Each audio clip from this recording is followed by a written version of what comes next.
Welcome to our channel. Today we how to log into Spectrum Webmail Fast Access step by step clearly.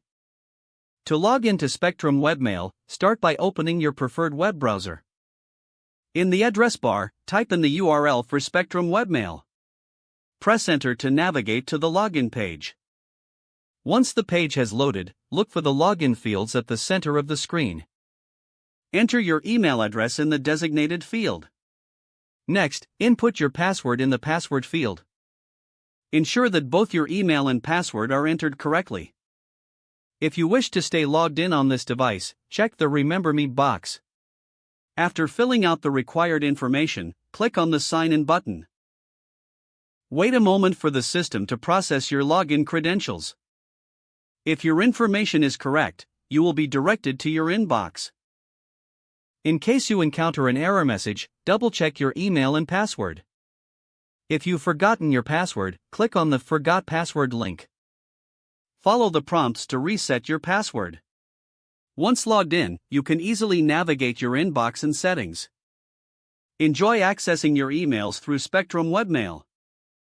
If the page does not load, refresh the browser or try again in a private or incognito window. Make sure you are using the correct email address, then retype it carefully to avoid small typos.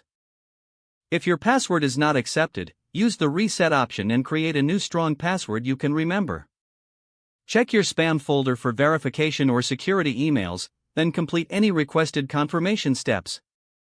Enable two-factor authentication if available to improve account security and reduce unauthorized access risk. After signing in, review your profile details so your contact information and settings are accurate and current. If you see an error message, note it down and try again after restarting your device and internet connection. Log out when you finish, especially on shared devices, to keep your account and payment information secure. If the page does not load, refresh the browser or try again in a private or incognito window. Make sure you are using the correct email address, then retype it carefully to avoid small typos. If your password is not accepted, use the reset option and create a new strong password you can remember. Check your spam folder for verification or security emails, then complete any requested confirmation steps. Don't forget to like this video and subscribe to our channel for more step-by-step tech guides.